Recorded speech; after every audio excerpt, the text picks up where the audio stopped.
In the dim light of a forgotten temple, you step cautiously.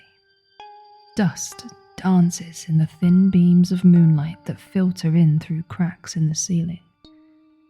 You'd heard stories of this temple, a place of mystery and danger, said to be the home of an ancient, cursed being.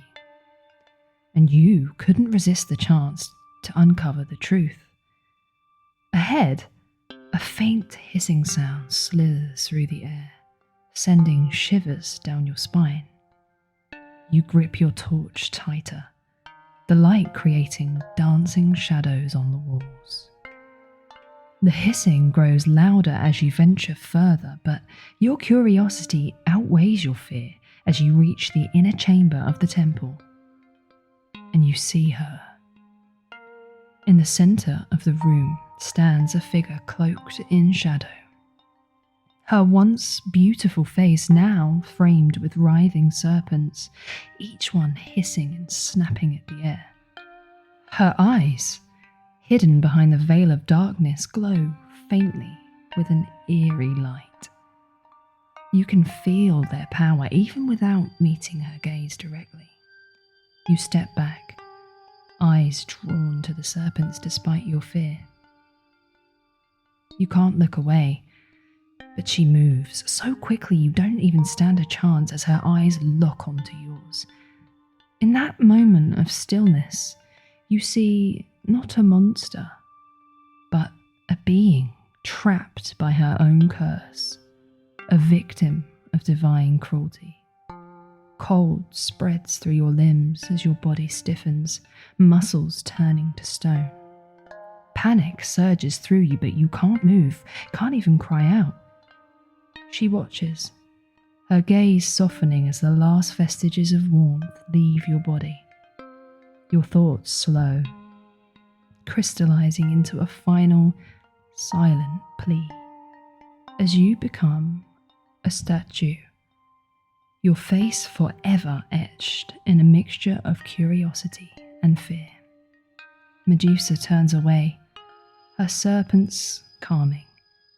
The temple falls silent once more, and the stone figure of you joins the countless others who had dared to explore the cursed Gorgon's domain. In the stillness, Medusa resumes her eternal vigil, a solitary guardian of her own tragic fate.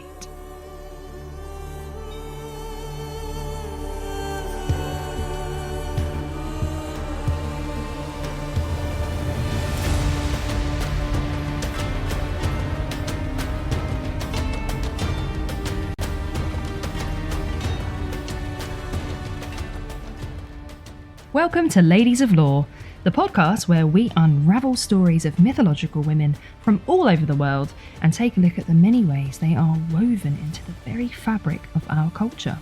I'm your host, India, and today, if you hadn't guessed it already, we are diving into the fascinating tale of Medusa, a figure whose story has slithered, if you will, through history, transforming from ancient myth to a modern feminist symbol, really. Now, this is my very first podcast, so a gigantic thank you, first of all, for being here. I really appreciate you listening, and I hope you enjoy it as much as I've enjoyed creating it.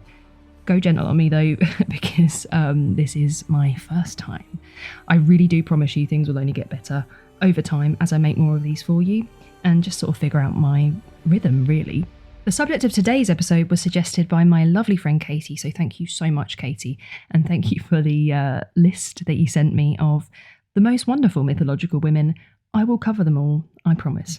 So let's buckle up and explore the origins of Medusa, her impact, and how interpretations of this very enigmatic figure have changed over time. A little aside before we start. One of the most wonderful things about myths is their ability to just transform over time. They often morph to fit the narratives of new places and new cultures and time periods. And for this reason, the version of the myth that I tell you today might not be one that you are familiar with. But isn't that kind of cool? This episode does also come with a trigger warning. So there are varying versions of this myth and of Medusa herself. Some cast her as a horrific Gorgon, always an evil and disgusting being, and others as a beautiful maiden who was a tragic victim, a bit more like the sexy snake lady that we're more used to in modern times. The earliest reference to a Gorgon is an ancient Aegean ceramic mask which dates back to around 5300 BC, and I'll put a link to that in the show notes because it is fantastic. It's so interesting to look at, and it really is not what we as a modern audience would recognise as Medusa at all. It's wonderful to look at, so please do check that out in the show notes.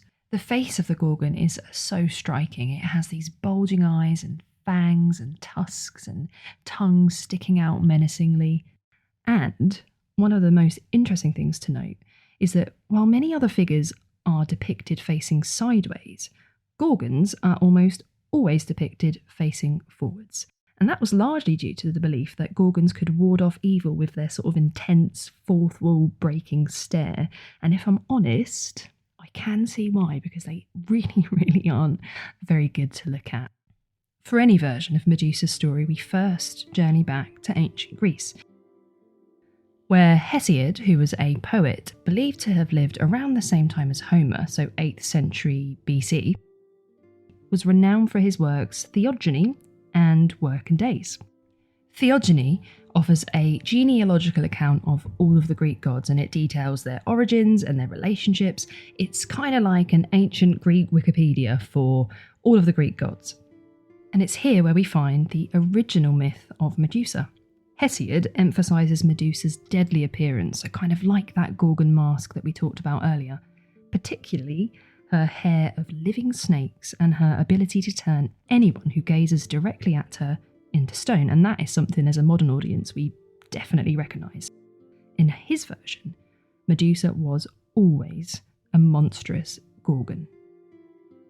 However, perhaps the most well-known version of Medusa's story was written by the Roman poet Ovid, and that was actually about 700 years after Hesiod wrote the Theogony. So when we read this story and we think we're reading ancient Greek mythology, a lot of the time we're actually reading a Roman retelling of a Greek myth. In Ovid's telling, the description of Medusa changes quite significantly. And what I'll do is I'll read you a little extract and you can see if you can tell the differences. I don't think it's going to be hard for you to tell the difference, but I will read it to you nonetheless. Medusa once had charms. To gain her love, a rival crowd of envious lovers strove. They who have seen her own, they never did trace more moving features in a sweeter face. Yet, above all, her length of hair they own, in golden ringlets waved and graceful shone. Doesn't really sound like a Gorgon, does it? Doesn't really sound at all like what Hesiod said in the Theogony and in any real ancient Greek depictions of Medusa or of Gorgons. So this version completely changes the way that the audience perceives Medusa, and in doing so, it does really alter how we perceive the whole myth itself, which is kind of cool. Like I said earlier, myths change, and that's rock and roll. So I'm going to focus on Ovid's version of the myth today, and he establishes her as one of 3 Gorgon sisters, all daughters of the sea deities Phorcys and Ceto. Now, unlike her immortal sisters, Medusa was mortal, and while her sisters were monstrous with terrifying faces and those typical Gorgon features, Medusa was a bit of an anomaly really, and instead a very beautiful maiden, famous for this luxurious hair. So like I say, that's the version I'm rolling with today. Medusa was devoted to the goddess Athena, and in time she actually became a priestess of Athena. And priestesses of Athena were a reflection of the goddess herself, and subsequently Medusa remained pure. Now let me tell you, Medusa was the perfect priestess. She slayed it in the temple to the point where people would actually gather outside the temple to see her perform rituals, and were often maybe a little bit more interested in Medusa than Athena, especially the gentlemen. But obviously being a priestess, being so devoted to Athena, Medusa, she didn't pay them any mind. She just got on with her rituals, got on with her worshipping, and didn't really pay attention to that. But if there's one thing we know about Greek gods and goddesses, it's that they are some of the most vain and petty individuals you will ever come across in any mythology, in any literature, ever. And Medusa was kind of stealing the limelight, and it wasn't something that Athena looked down on with any kind of glee or positive feelings, and her annoyance with Medusa was noticed actually by Poseidon, who Athena had a really long-standing rivalry with. Now he saw Medusa as an opportunity to gain advantage over Athena. And this is kind of one of the first examples we see of Medusa being used as a tool, really, for somebody else, whether that be a god or a man or a goddess. This was the first instance of that in the myth. And however the tale is told, Medusa gaining Poseidon's attention is where her downfall begins.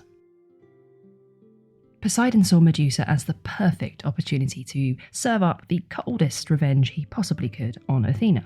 So he waited for Medusa to walk along the shore, and he rose up from the water, a bit like Daniel Craig in James Bond. Medusa did not like this, and she upheld her devotion to Athena, and she said, "Absolutely not. Not interested, mate. Go away." Poseidon hated this. This was his chance to really annoy Athena, and he did not take no for an answer. And we know this feeling far too well. Medusa said no, and he did not listen. He didn't respect her. He wanted what he wanted, and he was going to get it. So Medusa fled to the one place she felt safest, the temple of Athena. However, Poseidon, being Poseidon, pursued her to the temple, where he forcefully assaulted her. In doing so, he not only corrupted Medusa, but he also corrupted the temple of Athena, which held purity and abstinence in the highest of regards. And this is where it gets worse for Medusa, really. Rather than seek vengeance on Poseidon, who was literally right there and had just done that, Athena instead blamed Medusa. And this is a thing that we know so very well from society even now. It's this culture of victim blaming. And Poseidon got away with it. In her rage at the desecration of her temple, Athena cursed Medusa, turning her once beautiful hair into a nest of snakes, and cursed her to turn everyone that looked into her eyes to stone. It does seem a little extreme to punish her so fiercely when, like I said, Poseidon was right there. But this story highlights a really big reoccurring theme in Greek mythology, which is the victim of a god's wrath being further punished by another deity, and it happens quite a lot throughout Greek mythology. Medusa's curse and transformation can be seen as a symbol of this unjust punishment and the fickle nature of the gods, which pops up in, let's be honest, nearly every mythological tale. There's some kind of unjust curse or punishment, or the gods changing their minds or having a little petty argument, and Medusa is a prime example of this. So you might be wondering, what did Hesiod say about this in the Theogony 700 years prior to this tale by Ovid? And it's really interesting because in Theogony, although it's never fully confirmed that the relationship between Medusa and Poseidon was consensual, it is heavily implied. And I'll read you what Hesiod says about this. He says, "Poseidon, he of the dark hair, lay with one of those Medusa, one of the Gorgons, in a soft meadow and among spring flowers." It sounds like it may very well have been a consensual relationship. And does that change things? Does that change how you look upon Athena cursing Medusa? It's definitely food for thought.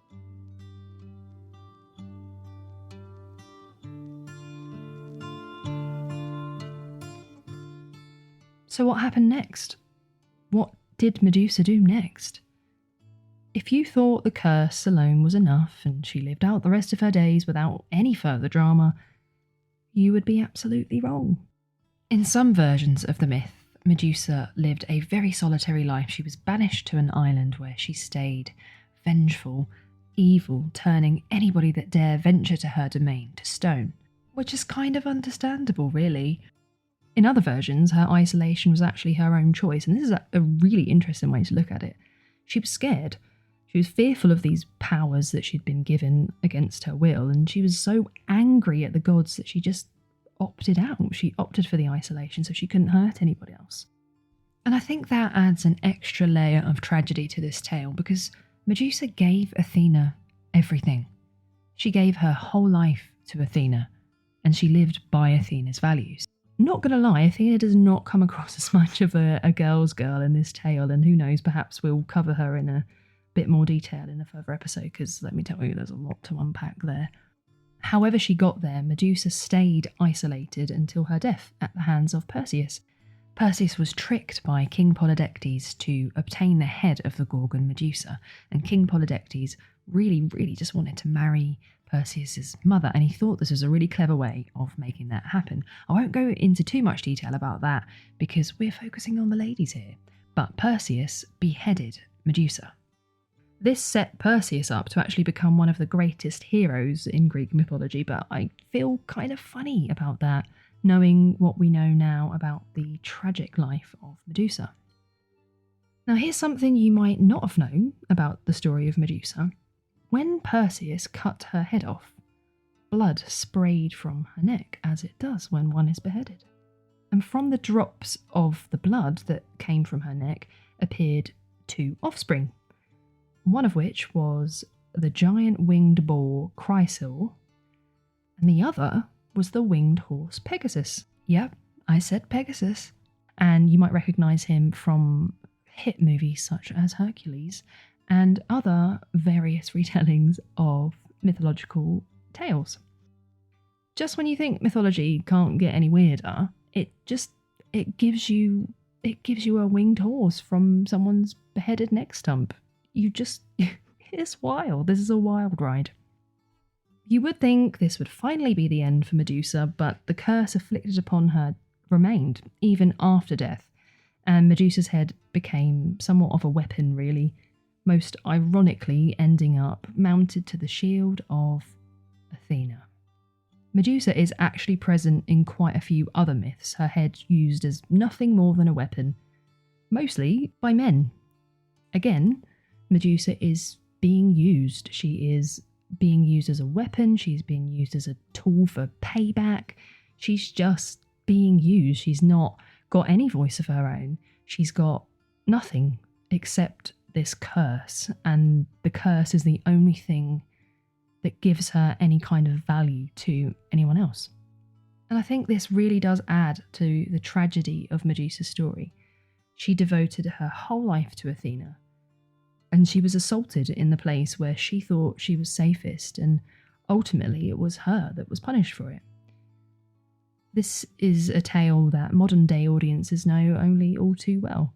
How many times have women said no, only to be ignored, abused, assaulted and punished for it by somebody who really had the power to help them? How many women spend the rest of their lives cursed emotionally and physically by these types of encounters with men? We still have this culture of victim blaming. We still see it every day in the news, on social media. And it begs the question, have we really changed at all?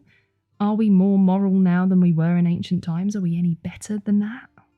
Big questions, but valid ones.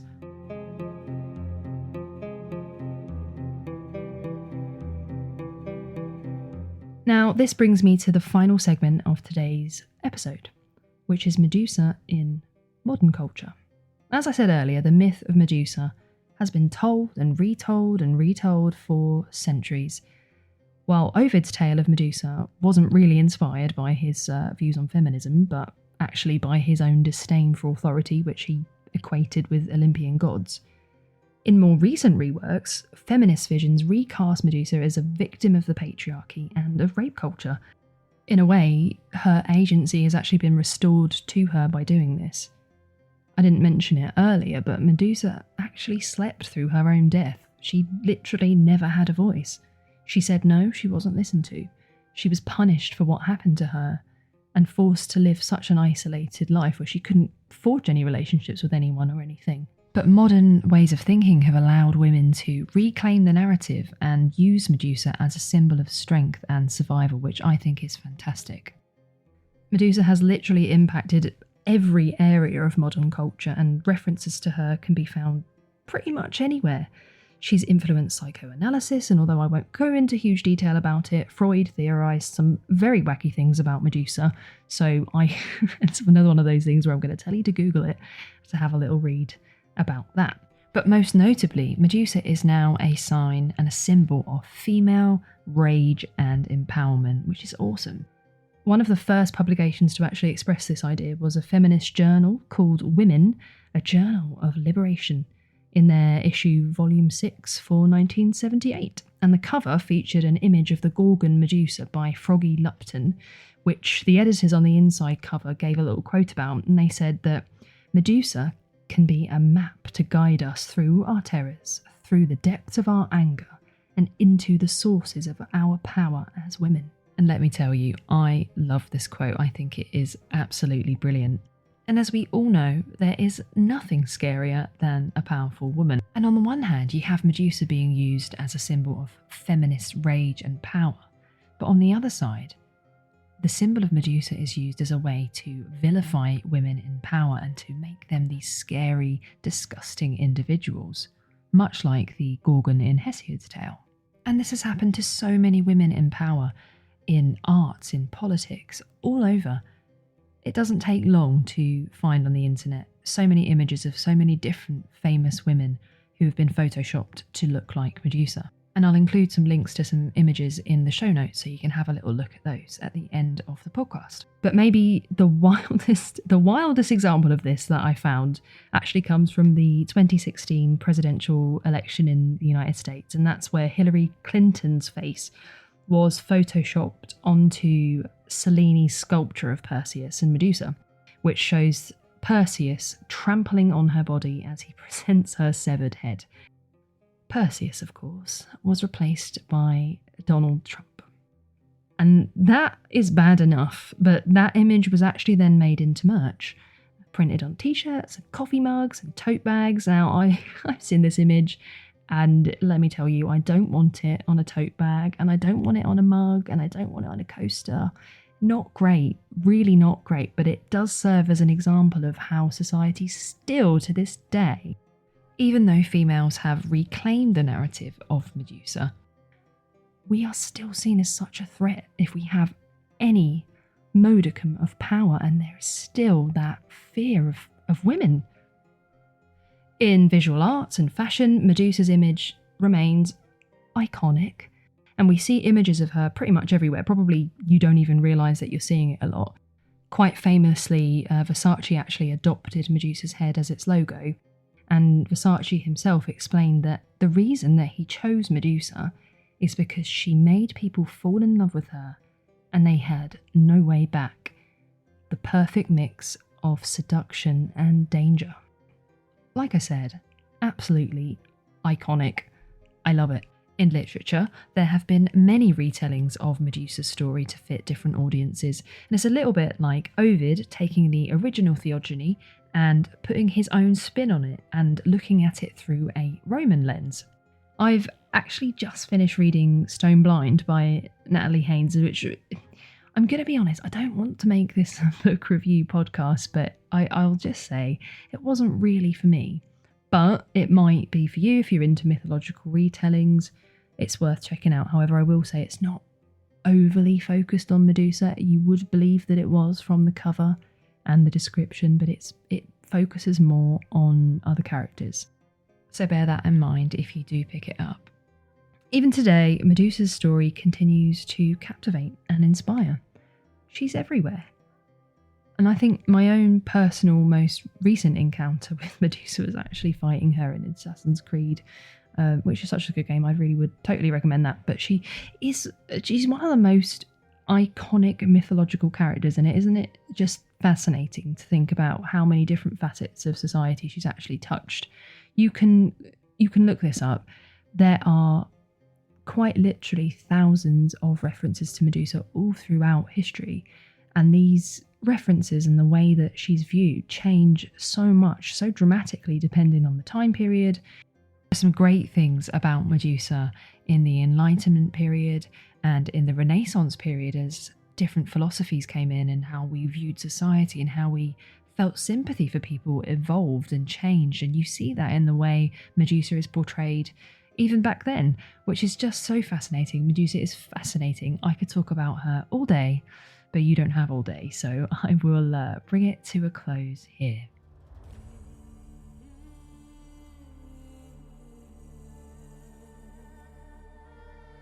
So, what version of the story do you prefer? The original vengeful, hideous Gorgon written by the ancient Greek Hesiod, or the Roman retelling by Ovid of the beautiful maiden who was a tragic victim of a vengeful goddess? And which one is more impactful? Is one more impactful than the other? And where will Medusa pop up next? Whether it be art or literature or politics, she's definitely going to pop up somewhere. Medusa's story really has evolved, and it reflects changing values and perspectives. She's transformed from a monster to be feared into this multifaceted symbol of power and victimization and resilience, and this enduring legacy of Medusa in mythology and in culture in general it speaks to her profound impact on our collective imagination, if you will. She is literally everywhere. Thank you so much for listening. I really hope that you've enjoyed it half as much as I've enjoyed researching it and creating it for you. Don't forget to subscribe, and if you've really enjoyed the podcast, the best way you can help me is to tell one person how much you enjoyed it and get them to check it out too, so I can keep bringing you these amazing stories of these badass women. I've put some links in the show notes and over on the website so you can have a little look at some of the things I've referenced, and I'd really encourage you to do this because it does add another layer to the story. So stay tuned for the next one, where we will unravel another thread in the very rich tapestry of mythology. Until then, I'm India, and this has been Ladies of Lore.